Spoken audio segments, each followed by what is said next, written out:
Welcome to Studio 3. It's September.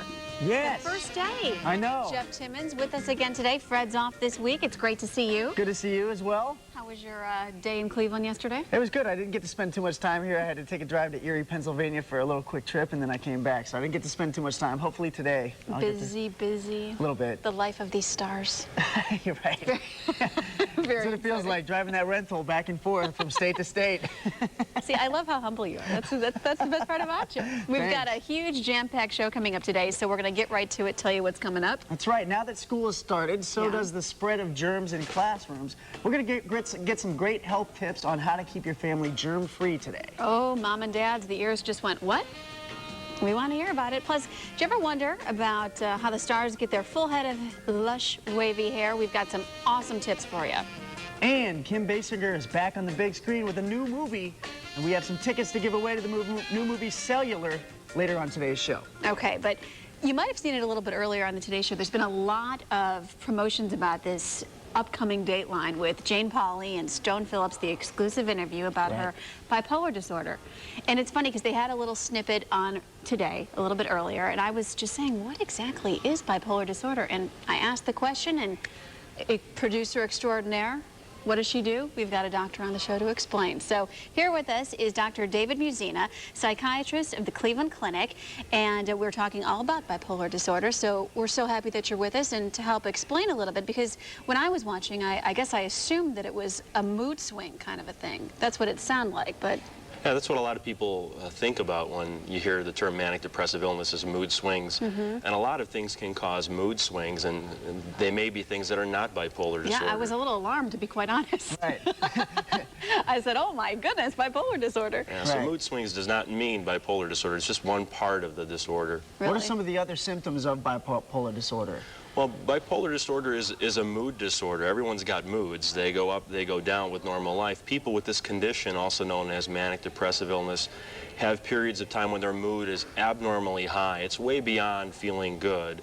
And other times when their mood is below that normal low baseline, when they're very depressed. Those are characteristics, the primary characteristics of this disorder. With each phase of illness, there may be different symptoms with the depression and with the high times. And that might be something that your listeners might want to know about. Yeah. What are some of the behaviors during the high times? I mean, you're saying people have abnormally high moods. How do they act during those times? Yeah, unfortunately, Hollywood depicts some really seductive portraits of mania when someone's high, but really the people are suffering when they feel very, very good. They have racing thoughts. Their mind just won't slow down. They may act impulsively with things like speeding, spending, sexual encounters. All of those things that happen during the same time can cause a lot of grief and suffering for patients and their families. Yeah. I mean, everyone has their ups and their downs. You know what I mean? But how do you say this is really down, or how common, maybe is a better way of putting it, is manic depression, for example? We believe that manic depression affects more than 2 million Americans every year, and so the figures vary a little bit, but between 1 to 4 out of 100 people. So it's relatively common, unfortunately not often diagnosed in people with depression problems. It sometimes is missed. Does it get progressively worse as it goes on, or how do you treat this disorder? I wouldn't say, Jeff, that it gets progressively worse, but it is a chronic illness, so that if you've been diagnosed with this, you're likely to continue to have these problems. The treatments are with effective medications and other therapies that are targeting mood stability, trying to keep your mood in that normal up and down range that people without this disorder have. Are certain people maybe more prone to being bipolar? Well, there is a family connection, so there's a genetic risk. So if these problems run in your family, you might be more likely to have that. But people from all classes and walks of life and all cultural and ethnic backgrounds are equally affected by this disorder. Yeah. What would you suggest to somebody that may experience these symptoms but be afraid to talk about it, or be afraid to go out there and get treatment or seek treatment because they're afraid to kind of go out there and have people judge them or something like that? Right. It's a really tough call. I would suggest talking with either a family doctor or a trusted health professional. If you know a psychiatrist or a psychologist, to make an appointment just to discuss that. It may be that your friends and family are on a need-to-know basis initially, but really there should be no stigma attached to this. This is a mental health problem that affects a lot of people that you shouldn't be ashamed of having. It is. It's so scary. It is scary. And that's a really good point that you brought up, because there's that whole, like, what will people think about me? Yeah, it does So happen. once you prescribe the medicine, is this like a lifelong thing? Are you on it from that point forward, or, you know, does it get better? Yeah, getting folks out of either a depression time or out of one of the manic highs, we try to get the right medication balance and the right therapy balance to keep their mood stable, and oftentimes it is lifelong treatment. Well, this is some really good information. Thank you so much for being with us. Thank you very much. Thanks for having me. We should remind everybody that Dateline airs right here on Channel 3, and you can see that whole interview with Stone Phillips and Jane Pauley tonight on Dateline. It's going to be interesting. Can't wait to see it. That's Tune for in. sure. All right. Tune in. We've got a lot more coming up. Germ-free homes. That's what all parents want for their kids. All the details, they're coming up next.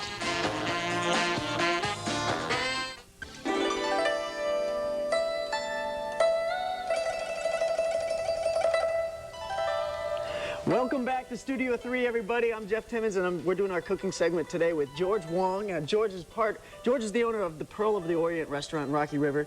Today we're going to be making seafood lo mein, right? Yes, yes. And you have an event coming up at your restaurant. You want to Yes. tell everybody at home we have about that? lobster bake coming up starting September 20th. And the lobster bake is like a clam bake, except we add on the whole lobster, the Fukien style, a fresh lobster. And today I'm going to make a seafood ho fun noodles. I'm going to start with some ginger, garlic, and sesame oil with scallions. And we have a hot wok heat up here. Jeez, that looks really hot, George. That's now, right. Do you need a wok to make Chinese food? No, that you might just sound like really- a dumb question, but You just really need a good pan. okay.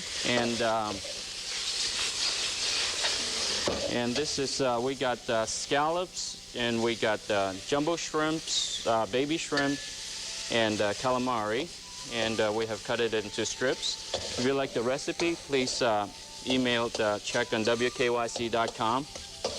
And It looks very hot. Now, how long do you have to let the pan heat up before you start cooking and all that? about 3 minutes on high heat. Okay. And here we have lo mein noodles. They're like spaghetti noodles. Green onions, bean sprouts, sliced mushrooms, and sliced cabbage. Nice. And- I see you have some oil here. What kind of oil did you use to start this We dish? used sesame oil, or at home you can use soybean oil. Oh, terrific. Yes, and it's, or even olive oil is fine. Just use the regular. Now, I know some people can't have seafood, so if you had to substitute something in there instead of seafood, what would you suggest? Very good. You're becoming a pro in the kitchen now. Well, I got to tell you, George, I don't know if you know this or not, but I used to be a cook at a Chinese restaurant myself. Now, it wasn't the best Chinese restaurant in the world. It was no place like Pearl of the Orient or anything fancy like that. But, you know, I know my way around the kitchen a little bit. Good. Don't have me cook, though, right now. Right, On TV.